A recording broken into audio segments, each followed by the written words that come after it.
بسم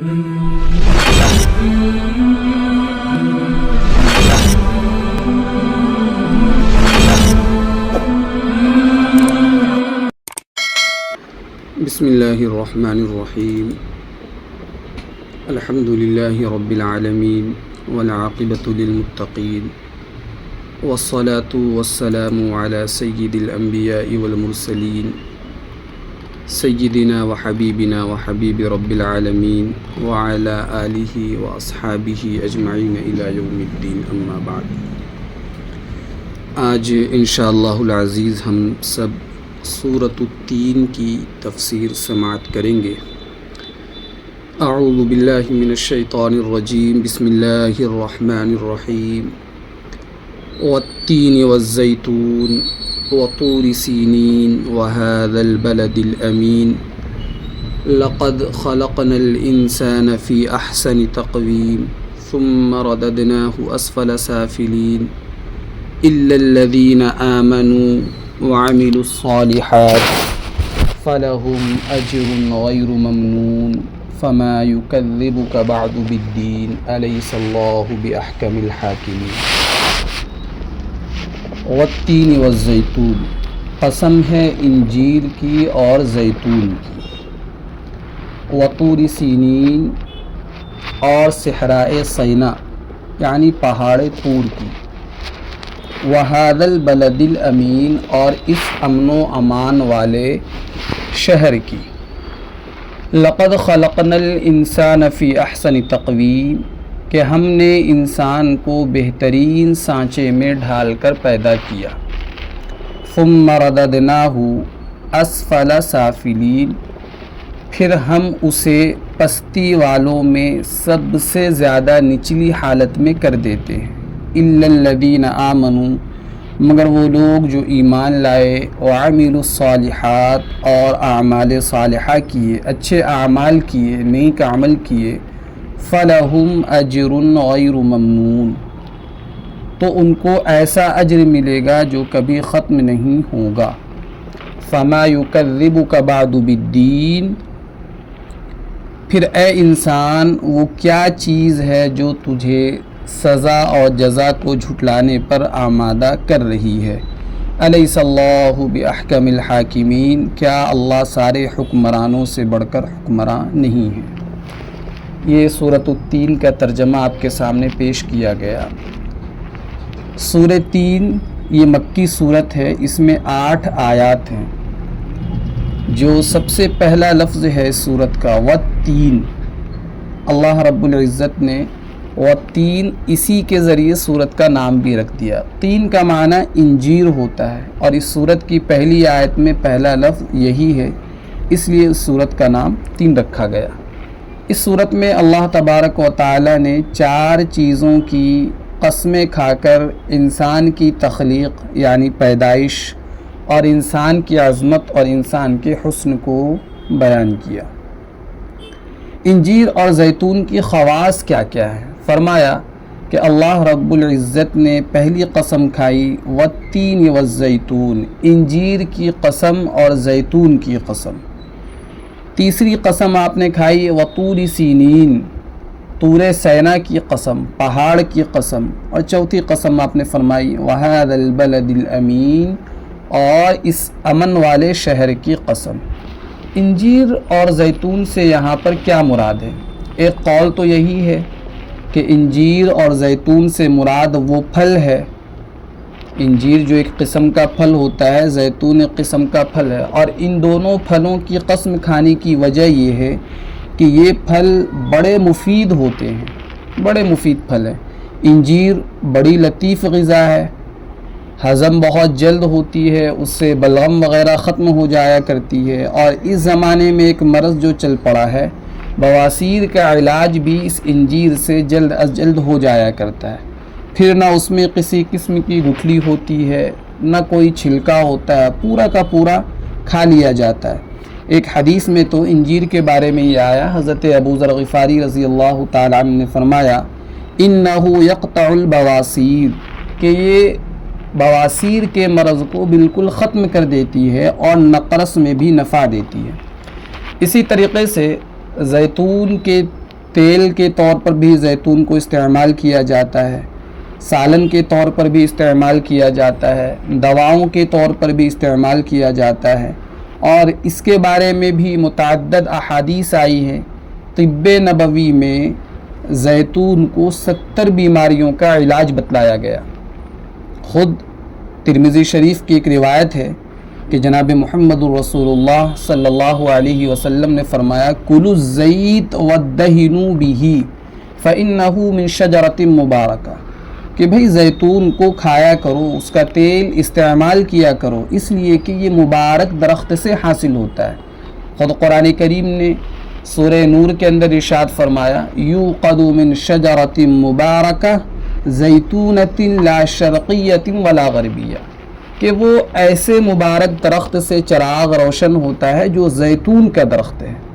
گویا کہ خود اللہ رب العزت نے زیتون کے درخت کو مبارک درخت قرار دیا۔ تو بعض حضرات نے کہا کہ اللہ نے جو زیتون اور انجیر کی قسم کھائی ہے تو وہ ان دو پھلوں کی قسم کھائی۔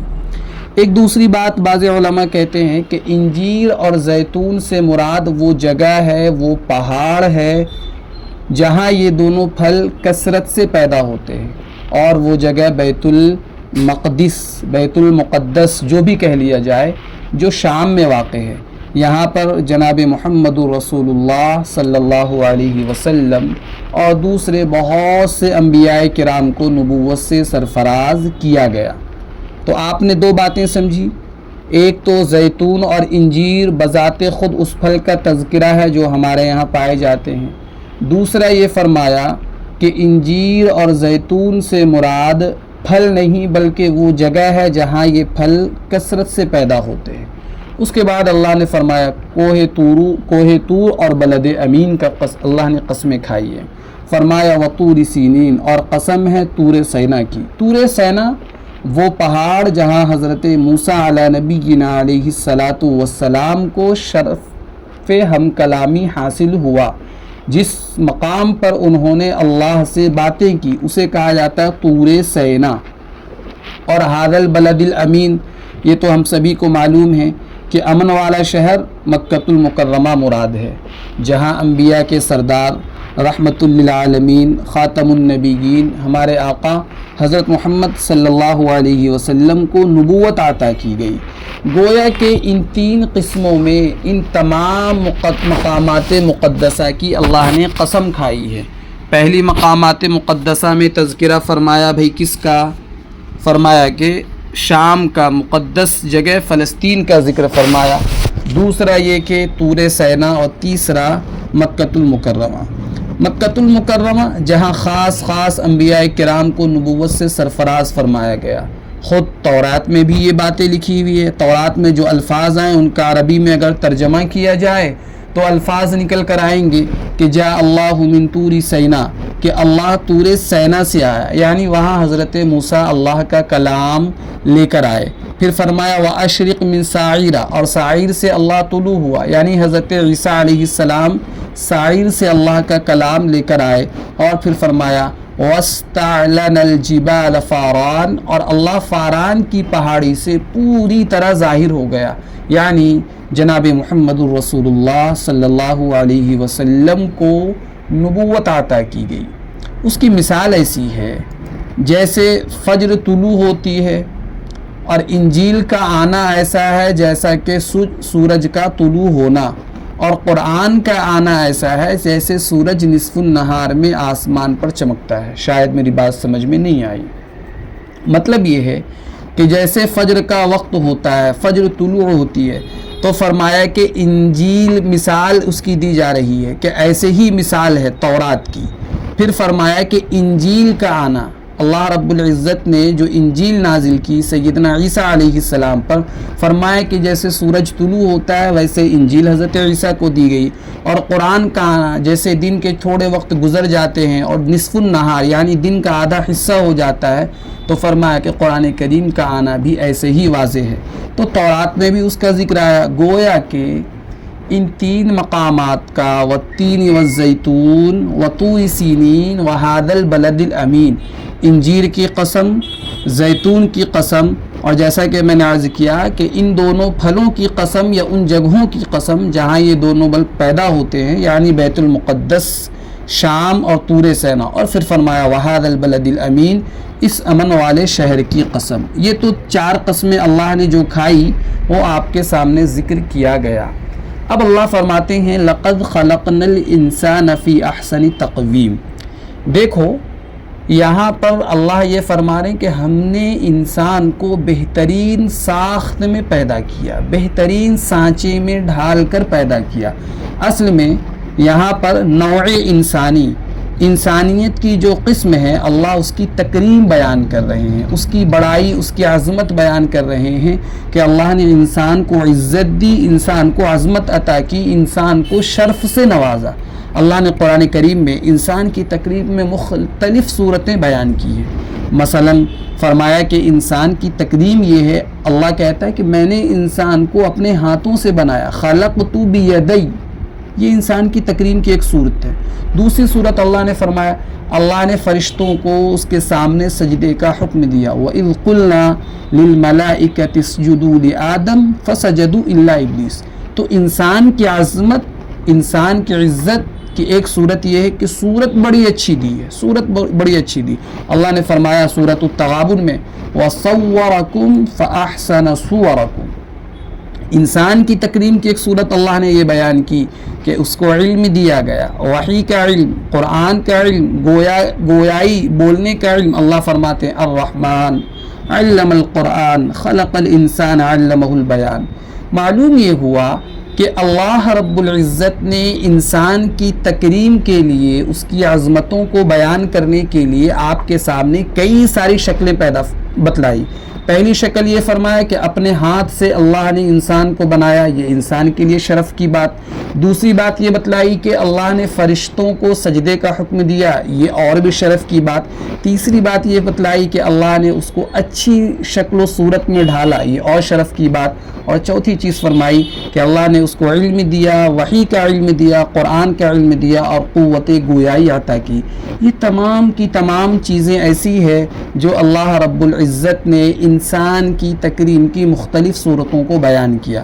فرمایا کہ الرحمن علم القرآن، اللہ بڑا ہے، اے اللہ تیری مہربانی، تیرے مہربان ہونے کی دلیل کیا ہے؟ اللہ فرماتے ہیں علم القرآن، میں نے انسان کو قرآن عطا کیا، قرآن نازل کیا، اللہ نے قرآن کا علم دیا اور یہ مہربان ہونے کی دلیل ہے۔ فرمایا خلق الانسان علمہ البیان، کہ انسان کو صرف تخلیق ہی انسان کی نہیں کی گئی بلکہ اس کو بولنا سکھایا گیا، اس کے ما فی الضمیر کا اظہار کرنا، جو کچھ اس کے دلوں میں ہے اس کیفیات کو زبان پر لانا، اسے بیان کرنا کہتے ہیں۔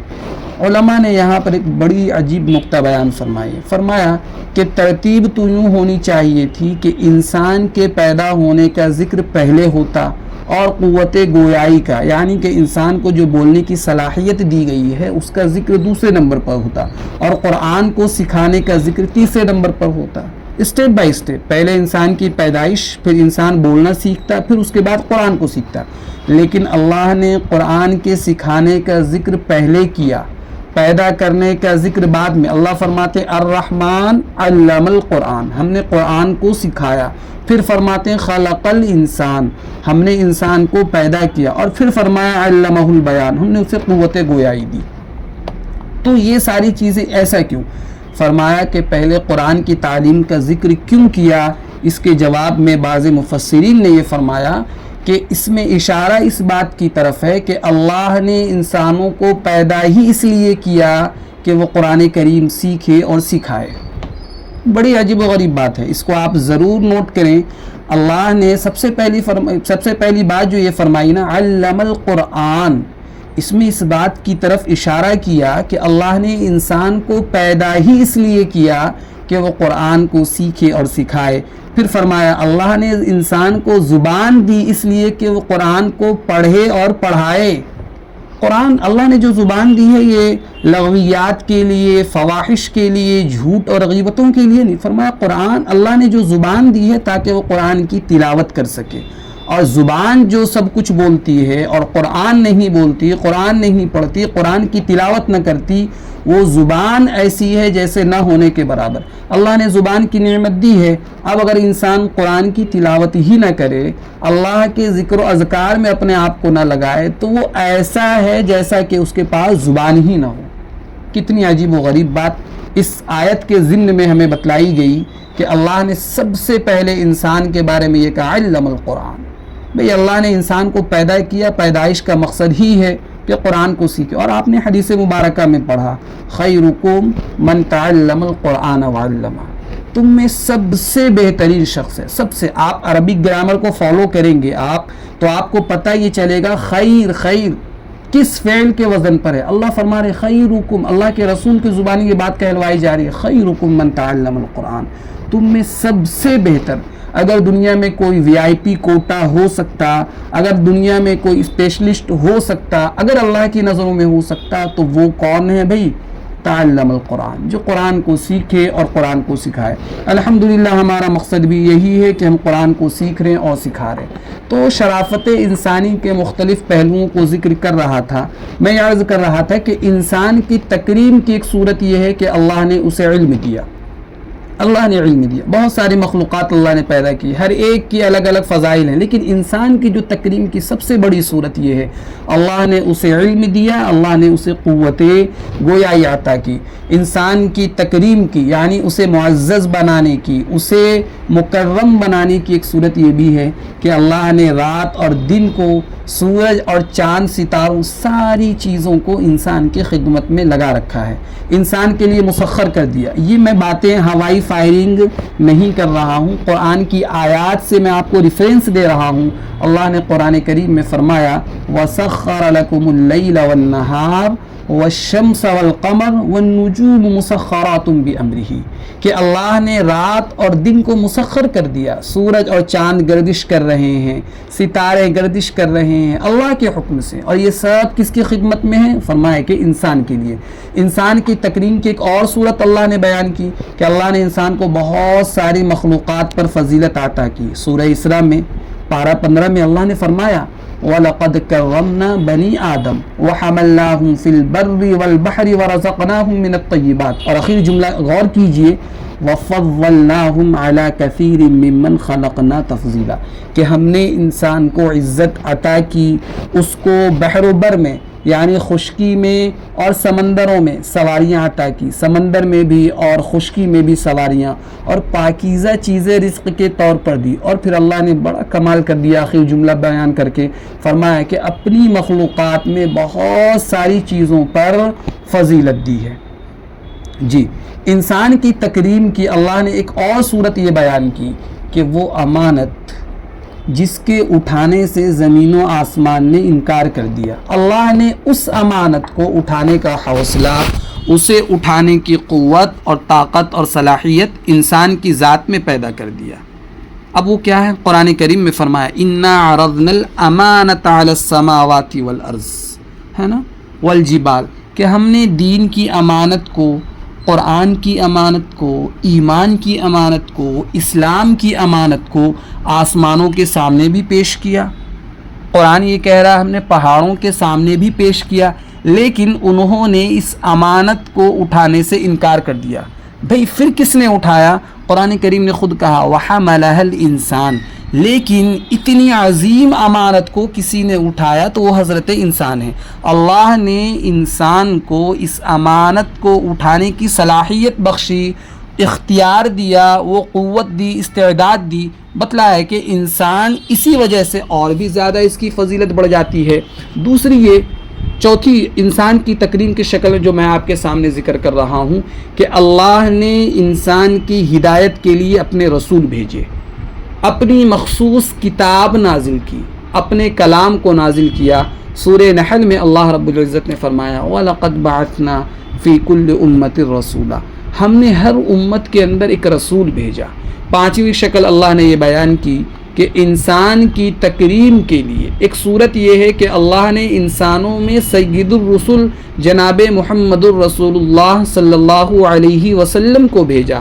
فرمایا قُلْ يَا أَيُّهَا النَّاسُ إِنِّي رَسُولُ اللَّهِ إِلَيْكُمْ جَمِيعًا، آپ فرما دیں تم سب کی طرف اللہ کا رسول ہو، خواہ کالا ہو یا گورا ہو، عربی ہو عجمی ہو، آج کے زمانے کے ہوں یا کل کے ہوں، قریب کے ہوں یا دور کے ہوں، سب کے لیے نبی بنا کر بھیجا۔ خود قرآن کریم نے کہا نا وَمَا أَرْسَلْنَاكَ إِلَّا رَحْمَةً لِّلْعَالَمِينَ، حضور صلی اللہ علیہ وسلم کا نبی بن کر آنا یہ انسان کی فضیلت اور اس کی تکریم کے لیے ہے۔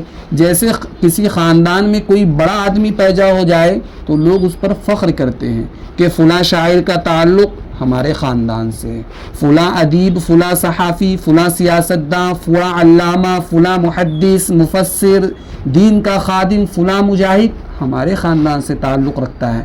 تو جیسے ایک خاندان والے ایک بڑی شخصیت پر فخر کر سکتے ہیں تو ساری انسانیت اس بات پر فخر کر سکتی ہے کہ ہم اس نوع انسانی سے تعلق رکھتے ہیں جس نوع انسانی میں حضرت محمد رسول اللہ صلی اللہ علیہ وسلم تشریف لائیں۔ یہ بھی انسان کی تکریم ہے۔ اسی طریقے سے اللہ نے تکریم کی کئی صورتیں بیان کی۔ میں آپ کے سامنے ان تمام باتوں کو اس لیے واضح کر رہا ہوں کہ انسان اپنی حیثیت کو پہچانے، انسان اپنے آپ کو پہچانے، اور انسان یہ پہچان کر اللہ رب العزت کی نظروں میں اپنی قدر و قیمت کو سمجھے۔ فرمایا کہ انسان کی تکریم کی ایک صورت یہ ہے کہ اگر اپنے اندر یہ اعلیٰ صفات پیدا کرے تو اللہ اس سے محبتیں کرنے لگ جاتا ہے۔ جی بالکل، انسان اپنے اندر اچھے صفات پیدا کرے تو اللہ اس کو محبوب بنا لیتا ہے، یعنی خالق مخلوق کو، معبود عابد کو، یعنی وہ مالک بندے کو محبوب بنا لیتا ہے۔ قرآن کریم میں اللہ نے فرمایا ان اللہ یحب المحسنین، کہ بے شک اللہ محبت کرتا ہے احسان کرنے والوں سے۔ ان اللہ یحب التوابین ویحب المتطہرین، کہ بے شک اللہ محبت کرتا ہے توبہ کرنے والوں میں سے، پاک صاف رہنے والوں سے۔ ان اللہ یحب المتوکلین، کہ بے شک اللہ محبت کرتا ہے توکل کرنے والوں سے، یعنی اللہ کی ذات پر بھروسہ کرنے والوں سے۔ ان اللہ یحب المتقین، کہ بے شک اللہ محبت کرتا ہے تقوی اختیار کرنے والوں سے۔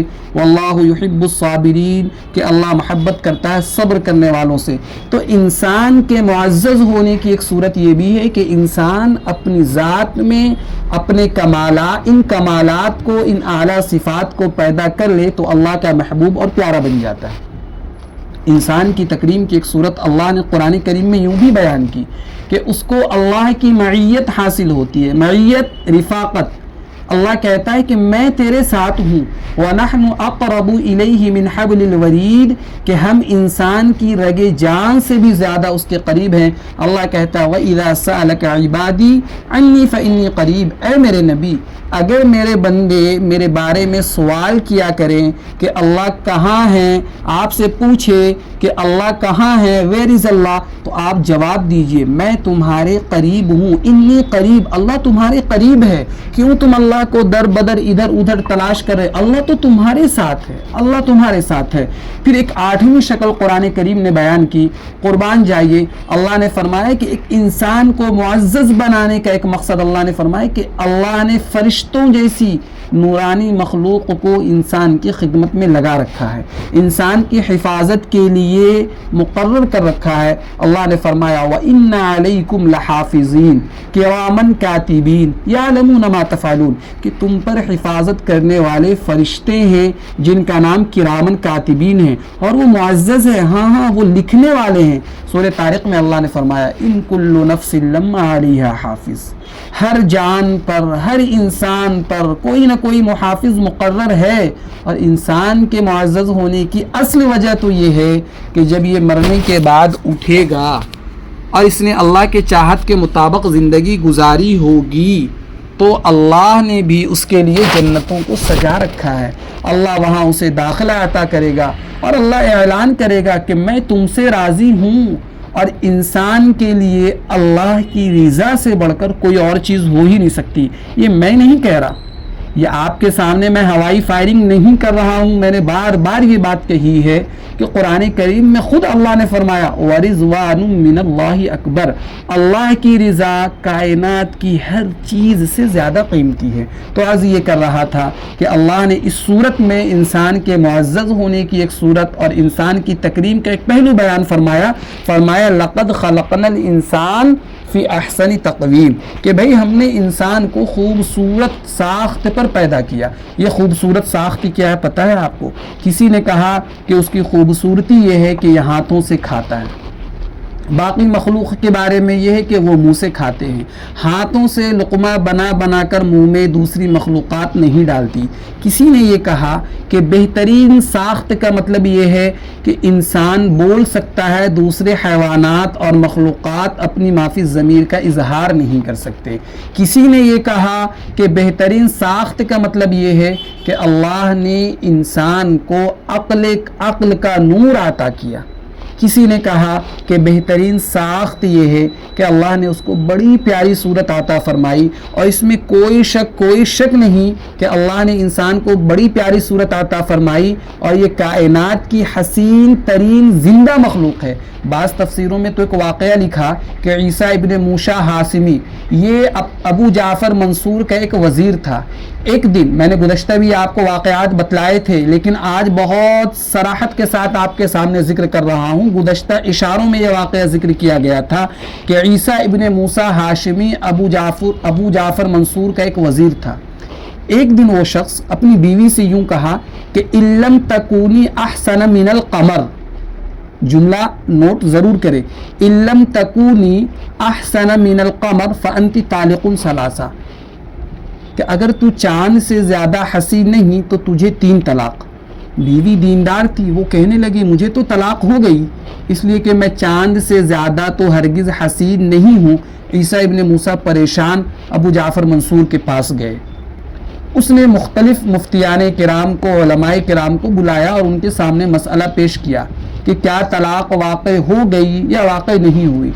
سب نے کہا کہ طلاق واقع ہو گئی، اس لیے کہ بہرحال انسان چاند سے زیادہ حسین تو نہیں ہو سکتا۔ لیکن حضرت امام ابو حنیفہ علیہ الرحمہ کے شاگردوں میں سے ایک شاگرد امام محمد، بعضوں نے ان کا نام ذکر کیا کہ امام محمد کا نام لکھا، انہوں نے فرمایا کہ طلاق واقع نہیں ہوئی۔ سب حیران، ارے بھی آپ کس بنا پر یہ بات کر رہے ہو کہ طلاق واقع نہیں ہوئی؟ تو حضرت امام محمد نے فرمایا کہ اللہ نے قرآن کریم میں 4 قسم کی قسمیں اٹھائی ہے۔ فرمایا والتین والزیتون وطور سینین وہذا البلد الامین لقد خلقنا الانسان فی احسن تقویم۔ اللہ یہ فرما رہے ہیں انجیر کی قسم، زیتون کی قسم، طور سینا کی قسم، امن والے شہر کی قسم، اور ان 4 قسموں کے بعد اللہ نے فرمایا لقد خلقنا الانسان فی احسن تقویم، کہ ہم نے انسان کو سب سے زیادہ خوبصورت بنایا، بہترین ساخت پر پیدا کیا، لہذا طلاق واقع نہیں ہوئی۔ سب نے اس بات کو تسلیم کیا، سب نے کہا کہ حضرت جو فرما رہے ہیں اور اللہ نے جو یہ بات فرمائی ہے کہ ہم نے انسان کو بہترین ساخت پر پیدا کیا، تو صورت کے اعتبار سے بھی انسان سب مخلوق سے زیادہ، حیوانوں سے زیادہ حسین ہے۔ اگرچہ حسن کا معیار ہر ایک کا اپنا اپنا ہے، آپ یوں نہ سوچیں کہ کالے حبشی تو حسین نہیں ہوتے، ان کے یہاں حسن کا معیار معلوم کرے تو وہ کالا ہونے کو حسین کہتے ہیں، وہ لبوں کے موٹا ہونے کو حسین کہتے ہیں، کہیں لمبی ناک کو حسن کی علامت بتلایا جاتا ہے، کہیں چپٹی ناک کو حسن کی علامت بتلایا جاتا ہے، گویا کہ کہیں بڑی آنکھوں کو حسن کی علامت قرار دیا، کہیں چھوٹی چھوٹی آنکھوں کو حسن کی نشانی قرار دیا جاتا ہے۔ حسن کا معیار ہر ایک کا الگ الگ ہے۔ آپ تو جتنے ممالک ہیں، ایشیاؤں کا دیکھ لیں، عرب کا دیکھ لیں، چینیوں کا دیکھ لیں، جاپانیوں کا دیکھ لیں، اور بعضے نے تو بڑی عجیب بات کہی کہ بھائی حسن تو چہرے میں نہیں ہوتا، حسن تو دیکھنے والے کی آنکھ میں ہوتا ہے۔ جو بچہ آپ کو بڑا بدصورت معلوم ہوتا ہے، اس کی ماں سے پوچھے کہ یہ کتنا حسین ہے، وہ کالا ہے، وہ سادہ ہے، اس کی ناک بہہ رہی ہے، اس کی آنکھوں میں میل جمی ہوئی ہے، لیکن ماں اس کو چاند سے بھی زیادہ حسین بتا رہی ہے۔ اس کی آنکھوں میں حسن ہے، ہماری آنکھوں میں اس کے لیے حسن نہیں ہے۔ تو میں عرض یہ کر رہا تھا کہ بے شک انسان صورت کے اعتبار سے بھی حسین ہے، لیکن یاد یہ رکھیں کہ صرف صورت کا حسن ایسی چیز نہیں ہے جس پر فخر کیا جا سکے، صورت کے حسن کی بنا پر کوئی کمال حاصل ہو سکے۔ اسی لیے تو قربان جاؤ، ہمارے آقا جناب محمد الرسول اللہ صلی اللہ علیہ وسلم نے فرمایا ان اللہ لا ينظر الى اجسادکم ولا الى صورکم، کہ سن لو غور کر لو، اللہ نہ تمہارے جسموں کو دیکھتا ہے کہ تم موٹے ہو پتلے ہو کیا ہو، نہ اللہ تمہاری صورتوں کو دیکھتا ہے کہ تم خوبصورت ہو یا کم خوبصورت ہو، ولکن ينظر الى قلوبکم واعمالکم، اللہ تو تمہارے دلوں کو دیکھتا ہے، تمہارے اعمال کو دیکھتا ہے۔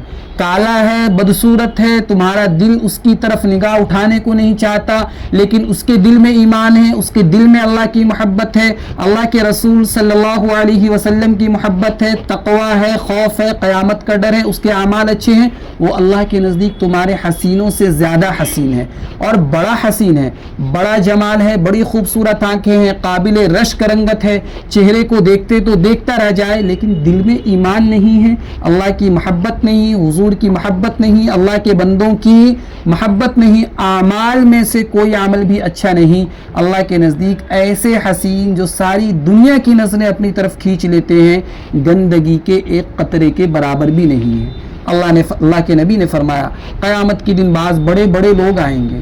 اب بڑے بڑے لوگ کون ہوں گے؟ مطلب یہ نہیں کہ وہ قد کے بہت زیادہ بڑے ہوں گے، جسم کے بڑے ہوں گے، یہ نہیں، بلکہ مطلب یہ ہے کہ جو دنیا کی نظر میں بڑے لوگ ہوں گے، دنیا کی نظر میں بڑے کھلاڑی، بڑے بڑے فنکار، بڑے بڑے اداکار، بڑے گلوکار، اور مجھے کہہ لینے دو کہ بڑے بڑے لیڈر ہوں گے، بڑے بڑے وڈیرے، بڑے بڑے حرام خور آئیں گے، لیکن فرمایا اللہ کی نظر میں ان کی قدر و قیمت مچھر کے پر کے برابر بھی نہیں ہوگی، کچھ بھی قیمت نہیں ہوگی۔ دنیا کی نظر میں وہ بڑے قیمتی تھے۔ میں عرض یہ کر رہا تھا کہ بے شک صورت کے اعتبار سے بھی انسان بڑا حسین ہے، لیکن صورت کا حسن ایسی چیز نہیں جس کی وجہ سے اللہ کے یہاں کوئی افضل شمار کرائے۔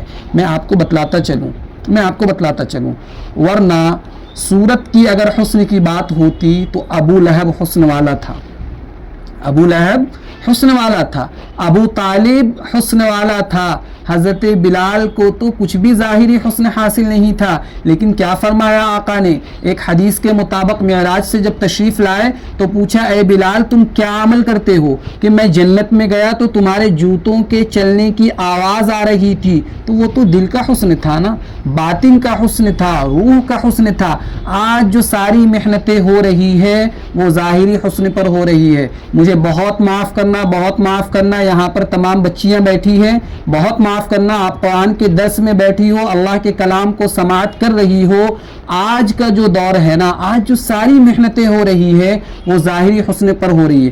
ہماری خواتین، ہماری مائیں، ہماری بہنیں، ہماری بیٹیاں ساری محنتیں ظاہری حسن پر کر رہی ہے، اور مرد بھی کہاں پیچھے رہ گئے، ساری جد و جہد ظاہر کے اعتبار سے کہ ہم حسین ہو جائیں، لیکن یاد رکھو اللہ کے یہاں صورت کے حسن کو تو نہیں دیکھا جاتا، اللہ کے یہاں سیرت کے حسن کو دیکھا جاتا، باطن کے حسن کو دیکھا جاتا، دل کے حسن کو دیکھا جاتا۔ اور کسی شاعر نے تو بڑا ہی کمال کر دیا، اس نے یہ کہا حسن صورت چند روزہ، یہ جو چہروں کا حسن ہے، یہ جو چہروں کی رنگت ہے اور خوبصورتی، یہ تو چند روزہ ہے، ایک دن تو فنا ہونا ہے۔ فرمایا حسن صورت چند روزہ، حسن سیرت مستقیم۔ یہ جو دلوں کی خوبصورتی ہوتی ہے نا، جو دل کے اندر جو تقوی ہوتا ہے، انسان کے اخلاق ہوتے ہیں، انسان کا جو کردار ہوتا ہے، یہ حسن سب سے بڑی حسن ہے، اسے سیرت کہا جاتا ہے۔ شاعر نے کہا حسن صورت چند روزہ، حسن سیرت مستقل، اس سے خوش ہوتی ہیں آنکھیں۔ اگر حسین چہروں کو دیکھو تو آنکھیں خوش ہوتی ہے، لیکن اچھے اخلاق مند انسان کو دیکھ لو، ایسے انسان کو دیکھ لو جو متقی ہو، پرہیزگار ہو، اللہ کے یہاں عبادت گزار ہو، فرمایا کہ اس سے دل خوش ہوتا ہے۔ اس لیے ہمیشہ اپنے دل کو خوبصورت بنانے کی کوششیں کرنی چاہیے۔ اللہ کے یہاں صورت کے حسن کو نہیں دیکھا جاتا، اللہ کے یہاں سیرت کے حسن کو دیکھا جاتا، باطن کے حسن کو دیکھا جاتا، دل کے حسن کو دیکھا جاتا۔ کیا مقصود ہے؟ یہاں پر انسان سب سے زیادہ خوبصورت ہے، کس اعتبار سے خوبصورت ہے؟ کیا صورت صرف صورت کے اعتبار سے؟ نہیں، ایک تو عقلی اعتبار سے کہ اللہ نے اس کو عقل کے نور سے نوازا، دوسرے روحانی کمالات کے اعتبار سے، یہ جب روحانی اعتبار سے ترقی کرتا ہے نا انسان، اتنا آگے چلا جاتا ہے کہ ایک جگہ تک رسائی حاصل کرتا ہے جہاں پر فرشتوں کا سردار بھی رسائی حاصل نہیں کر سکتا۔ میں اشارہ کر رہا ہوں معراج کی رات جب حضرت جبرائیل امین حضور اکرم صلی اللہ علیہ وسلم کے ساتھ ہے، ایک مقام ایسا آیا کہ جبرائیل امین نے معذرت کر لی کہ اللہ کے نبی میں آگے نہیں جا سکتا۔ فرشتہ ایک مقام تک جا کر رک گیا، اور جو انسان تھا وہ انسانوں کا بھی سردار وہ فرشتوں کے حدود سے بھی آگے چلا گیا۔ تو میں بات یہ کر رہا تھا کہ جب روحانی اعتبار سے انسان ترقی کرتا ہے نا تو اتنا آگے چلا جاتا ہے کہ مت پوچھو۔ فرشتہ ایک مقام تک جا کر رک گیا، یہ ترقی روحانی اعتبار سے کرتا ہے کہ فرشتوں سے بھی آگے چلا جاتا، اور جب یہ گرتا ہے انسان، جب اپنی اخلاقی پستی میں چلا جاتا ہے انسان، تو کتوں اور خنزیر سے بھی بدتر ہوتا چلا جاتا ہے۔ کتے اور خنزیر وہ جرائم نہیں کرتے جو انسان کرتا ہے، وہ تشدد نہیں کرتے جو انسان کرتا ہے، وہ بدکاری نہیں کرتے جو انسان کرتا ہے، اور جب انسان اخلاقی پستی میں چلا جاتا ہے اتنے ظالم جانور نہیں بنتے جتنا انسان بن جاتا ہے، اتنے درندے نہیں بنتے جتنا انسان درندہ بن جاتا ہے۔ گرتا ہے تو انتہائی پستیوں میں چلا جاتا ہے، بدترین مخلوقات میں شمار ہوتا ہے۔ قرآن کریم نے اسی موقع پر کہا لقد خلقنا الانسان فی احسن تقویم، اگلا جملہ غور کیجئے گا، اللہ نے فرمایا ثم رددناہ اسفل سافلین، کہ آپ صرف اکرم اور تکریم پر آپ خوش نہیں ہو جانا، اللہ نے اتنا معزز بنایا۔ اللہ فرما رہے ہیں ثم رددناہ، پھر ہم نے اس کو نیچوں سے بھی نیچا گرا دیا، پھر حیوانوں سے بھی بدتر ہو جاتا ہے جب پستی پر جاتا ہے۔ اللہ نے 9ویں پارے میں فرمایا وَلَوْ شِئْنَا لَرَفَعْنَاهُ بِهَا، اگر ہم چاہتے ہیں یہ کوششیں کرتا، محنتیں کرتا، وَلَكِنَّهُ لَرَفَعْنَاهُ بِهَا، تو ہم اس کو بلندی عطا کرتے، وَلَكِنَّهُ أَخْلَدَ إِلَى الْأَرْضِ، لیکن یہ تو پستی کی طرف مائل ہو رہا ہے۔ اللہ خود فرما رہے ہیں کہ انسان کی اگر یہ چاہت ہو، انسان یہ کوششیں کرتا رہے، محنتیں کرتا رہے، اللہ خود فرماتے لا رفعناہ بہا، ہم اسے بلندی عطا کرتے ہیں۔ پھر اگلی آیت میں اللہ نے فرمایا، اللہ فرماتے ہیں کہ پستی کی طرف ہی یہ تو جا رہا ہے، فَمَثَلُهُ كَمَثَلِ الْكَلْبِ، اس کی مثال تو کتے کی جیسی ہے۔ کتے جیسی کیوں ہے؟ فرمایا ان تحمل علیہ یلہث، اگر اس کتے کے جسم پر کوئی بوجھ رکھو تو بھی ہانپتا ہے۔ فرمایا او تترکہ یلہث، اور اگر کتے کے جسم پر بوجھ نہ رکھو تب بھی ہانپتا ہے۔ جب گرتا ہے تو حیوانوں سے بدتر پتھروں کی عبادت کر رہا ہے، شہوانی زندگی گزار رہا ہے، اس کی درندگی کو دیکھ کر تو حیوان تک اس پر شرمندہ ہو جائیں۔ اللہ فرماتے ہیں ثم رددناہ اسفل سافلین، کہ پھر ہم نے اس کو نیچوں سے بھی نیچا گرا دیا۔ آپ پڑھیں گے انشاءاللہ العزیز، ابھی اگلی صورتوں میں آپ کو سورۃ البینہ میں بتلائی جائے گی یہ بات۔ اللہ فرماتے ہیں ان الذین کفروا من اہل الکتاب والمشرکین فی نار جہنم خالدین فیہا اولئک ہم شر البریہ، کہ دیکھو جو لوگ اپنے خدا کا انکار کرتے ہیں، کفر کرتے ہیں، فرمایا کہ وہ ساری مخلوق سے بدتر ہیں، وہ حیوانوں سے بدتر ہیں۔ 9ویں پارے میں تو اللہ نے حد بیان کر دی، فرمایا اولئک کالانعام بل ہم اضل، یہ چوپایوں کی طرح بھی نہیں، چوپائے بھی ہوتے تو چلتا، فرمایا کہ چوپایوں سے بھی بدتر ہے، چوپایوں سے بھی بدتر ہے۔ اتنا خوبصورت انسان اللہ نے بنایا، اتنی عزتیں انسان کو اللہ نے عطا کی، فرشتوں کو انسان کے سامنے جھکایا۔ اللہ خود فرماتے ہیں کہ میں نے اپنے ہاتھوں سے اس کو بنایا، ساری مخلوق کو اس کی خدمت میں لگایا، ساری چیزیں اللہ نے کی، پاکیزہ رزق کے خزانے اس کے لیے مہیا کر دیے۔ اسی انسان کو ہواؤں کی خدمت پر انسان کے لیے لگایا، پہاڑوں کو اس کی خدمت میں لگا دیا، بادلوں کو اس کی خدمت میں لگا دیا۔ قربان جاؤ کہ اللہ نے فرشتے تک کو انسان کی خدمت میں لگا دیا، لیکن جب اس نے میری خدمت کو نہ پہچانا، مجھے نہ پہچانا، اپنے مالک حقیقی کو نہ پہچانا، اور اس پر اس نے ایمان قبول نہ کیا، تو اللہ فرماتے ہیں ثم رددناہ اسفل سافلین، کہ ہم نے اس کو پستیوں سے بھی پست مقام میں گرا دیا۔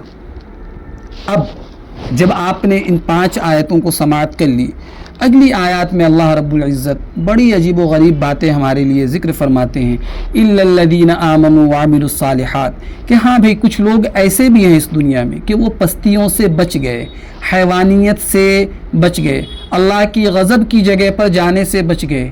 کون لوگ ہیں بھئی؟ فرمایا جن کے اندر 2 صفتیں پائی جائے، ایک ایمان اور دوسرے عمل صالح۔ ایمان اللہ کی ذات پر لائی جائے، ایمان اللہ کی صفات پر لائی جائے، ایمان اللہ کی کتابوں پر، اللہ کے رسولوں پر اور آخرت کے دن پر، اور اس ایمان تقدیر پر بھی لانا ہے۔ اس کے اندر دوسری صفت عمل صالح۔ آپ جانتے ہیں کہ قرآن کریم میں اکثر ایمان اور عمل صالح اکٹھے آئے ہیں، جہاں جہاں اللہ نے ذکر کیا آمنوا وعملوا الصالحات، فرمایا پہلے بھی عرض کر چکا کہ جب واقعی دل کی گہرائی میں ایمان ہوگا پھر عمل صالح کی توفیق ضرور بالضرور ملے گی۔ ارے جب دل میں درد ہوگا تو چہرے پر درد کا اثر ہوگا نا، ممکن ہے کہ آنکھوں سے آنسو بھی نکل آئیں گے۔ اس کا مطلب یہ ہوا کہ دل درد سے خالی، دل درد سے خالی تو پھر چہرے پر تو نہیں آئے گی نا اس کے اثرات۔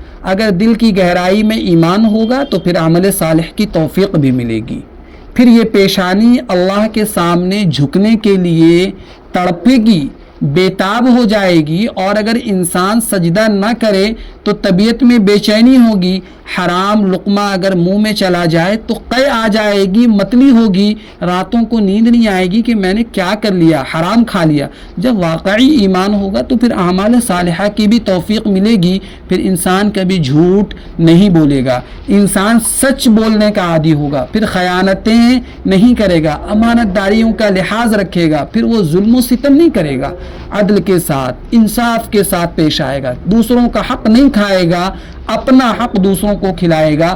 جب ایمان ہوگا اعمال صالحہ کی توفیق ضرور بالضرور ملے گی، اور اللہ فرماتے ہیں فَلَهُمْ أَجْرٌ غَيْرُ مَمْنُونَ، کہ ان کے لیے ایسا اجر ہے جو کبھی ختم نہیں ہوگا۔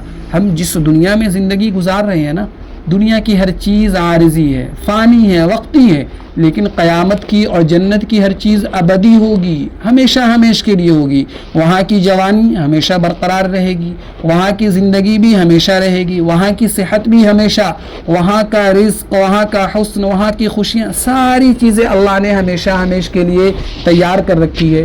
تو کوشش ہمیں یہ کرنی ہے کہ ہم اس فانی دنیا کے پیچھے اپنے آپ کو لگائیں یا باقی آخرت کے لیے اپنے آپ کو تیار کرنا ہے، اس کی فکر ہمیں خود کرنی ہوگی۔ اور پھر اللہ نے فرمایا فَمَا يُكَذِّبُكَ بَعْدُ بِالدِّينِ، اے انسان قیامت کے دن کو، سزا کے دن کو، جزا کے دن کو کیوں جھٹلا رہا ہے؟ جھٹلانے پر کون سی چیز تجھے آمادہ کر رہی ہے؟ ارے کون سی چیز ہے جو تجھے اس بات پر آمادہ کرتی ہے کہ تم قیامت کے دن کا، جزا کے دن کا انکار کر دو؟ سوچو تو صحیح۔ اللہ فرماتے ہیں میں نے تمہیں عقل عطا نہیں کی، میں نے تمہیں ایمان کا راستہ نہیں دکھایا؟ کیا ایسا ہو سکتا ہے کہ اللہ ظالموں کو ظلم کی سزا نہ دے، ایسے ہی چھوڑ دے؟ اللہ عادلوں کو عدل کی جزا نہ دے، ایسے ہی چھوڑ دے؟ جس نے دین کے لیے اپنا مال، اپنی جان، سب کچھ قربان کر دیا، اس کو دنیا میں ہی کوئی صلہ نہ ملا، کیا اس کو ایسے ہی چھوڑ دیا جائے؟ اور جو بندوں پر ظلم کرتا رہا، کفر کرتا رہا، شرک کرتا رہا، اس کو کوئی سزا نہ دی جائے؟ وہ دنیا میں مزے اڑاتا رہا اور چلا گیا، اس کو یوں ہی چھوڑ دیا جائے؟ فرمایا کہ تم مجھے سمجھتے ہو کہ میں معاذ اللہ عدل کرنے والا نہیں ہوں؟ کون سی چیز ہے، کون سی چیز ہے جو تمہیں جھٹلاتی ہے قیامت کے دن پر کہ میں عدل کرنے والا؟ اللہ فرماتے ہیں کہ میں عدل کرنے والا اللہ ہوں۔ ایسے دن کا ہونا ضروری ہے جس دن میں جزا بھی دے سکوں اور سزا بھی دے سکوں، جس دن تمہارے اچھائیوں کا بدلہ دیا جائے، تمہارے گناہوں کی سزا دی جائے، اور جس دن پورا انصاف کیا جائے۔ یہ دنیا پورے عدل کی جگہ نہیں ہے، پورے عدل کی جگہ قیامت ہے۔ اس لیے انسان کو جو چھوٹی چھوٹی تکلیفیں، چھوٹی چھوٹی پریشانیاں، چھوٹی چھوٹی جو کچھ بھی اس کی زندگی میں پیش آتی ہے، وہ فوراً پریشان ہو جاتا ہے۔ یقین رکھو یہ دنیا مکافات عمل نہیں ہے۔ انشاءاللہ العزیز اللہ رب العزت خود فرما رہے ہیں کہ کل قیامت کے دن اللہ ان ساری چیزوں کا فیصلہ کریں گے۔ اور پھر فرمایا الیس اللہ باحکم الحاکمین، کہ کیا تم اللہ کے بارے میں کیا گمان رکھتے ہو؟ کیا گمان رکھتے ہو؟ اللہ نے فرمایا الیس اللہ باحکم الحاکمین، کیا اللہ سارے حاکموں سے بڑا حاکم نہیں ہے؟ تم نے دنیا میں دیکھا ہوگا کوئی ایک عہدے والا، تم نے دنیا میں دیکھا ہوگا کوئی ایک کرسی والا، اللہ تو ان سارے عہدے داروں کا بھی عہدہ دار ہے، اللہ سب سے بڑا حاکم ہے۔ ارے دنیا کے حاکم جو صحیح حاکم ہیں وہ عدل اور انصاف کی کوشش کرتے ہیں، عدل و انصاف کے بغیر ان کو چین نہیں آتا، تو جو سارے حاکموں کا بڑا حاکم ہے، کیا میں عدل کے بغیر چھوڑ دوں گا؟ جزا اور سزا کے بغیر اپنی مخلوقات کو چھوڑ دوں گا؟ قرآن میں اللہ نے فرمایا ایحسب الانسان، کیا انسان نے یہ سوچ رکھا ہے، کیا انسان نے یہ گمان کر رکھا ہے ان یترک سدی، کہ اس کو ایسے ہی چھوڑ دیا جائے گا بیکار؟ اس کو کسی مقصد کے لیے پیدا نہیں کیا گیا۔ جو مقصد کو پورا کرے کیا اسے کوئی انعام نہیں ملے گا؟ جسے اللہ فرما رہے ہیں کہ انسان کو تو ہم نے پیدا کی، اس کی تخلیق کا مقصد ہے نا۔ اگر انسان کو اللہ نے جو ٹارگیٹ دیا، جس مقصد کے لیے پیدا کیا، اگر وہ مقصد پورا کرے تو اسے انعام بھی تو ملنا چاہیے، اور جو مقصد سے منہ موڑ لے، مقصد سے انحراف کر جائے، اسے کوئی سزا تو ملنی چاہیے۔ اللہ فرماتے ہیں کہ میرے عدل کا تقاضا یہ ہے کہ قیامت قائم ہو اور میں جزا بھی دوں اور سزا بھی دوں۔ اور ترمذی کی ایک روایت میں حضرت ابو ہریرہ نے فرمایا کہ جب یہ پڑھا کرو، یہ سنا کرو الیس اللہ باحکم الحاکمین، تو کہو اپنی زبان حال سے اور زبان قال سے، دل کی گہرائیوں سے، کہ کیوں نہیں، اللہ سارے حاکموں سے بڑا حاکم ہے۔ بلا وانا علی ذلک من الشاہدین، اور اے اللہ میں اس بات کی گواہی دیتا ہوں کہ واقعی آپ سارے حاکموں میں سے بڑے حاکم ہیں۔ یہ سورہ 3 کی تشریحات آپ کے سامنے ذکر کی گئی، جس نے ہمارے قلب کو، جس نے ہماری روح کو جھنجھوڑ کر رکھ دیا کہ اللہ رب العزت نے انسان کو اتنا مکرم، اتنا باعزت بنایا، اور انسان دیکھو آج کے زمانے میں کیسی پستیوں میں جا رہا ہے۔ اللہ رب العزت نے انسان کے جو اوصاف، جو کمالات ذکر کی ہیں کہ دیگر مخلوقات سے افضلیت کیا ہے، انسان کو چاہیے کہ اللہ رب العزت نے جو قوت حوصلہ، جو عزتیں بخشی ہے، اسے برقرار رکھا جائے۔ اللہ کی عبادتوں میں ابھی آپ نے پڑھا کہ انسان کو تخلیق کا ذکر پہلے ہونا چاہیے، پھر بولنے کا، اور پھر جو ہے بات کرنے کا، علم کا۔ اللہ نے پہلے علم کو بیان کیا، پھر تخلیق کو بیان کیا، پھر فرمایا کہ انسان کی تخلیق کا مقصد ہی یہی ہے۔ اللہ نے اسے زبان ہی اس لیے دی ہے کہ وہ قرآن کو پڑھے۔ آج ہم غور کریں کہ آج ہم قرآن کریم کو کتنا پڑھ رہے ہیں، کتنا سمجھ رہے ہیں، اور کتنا قرآن کے لیے ہمارے پاس وقت ہے۔ اللہ رب العزت ان تمام تر باتوں پر ہم تمام کو عمل کرنے کی توفیق مرحمت فرمائے۔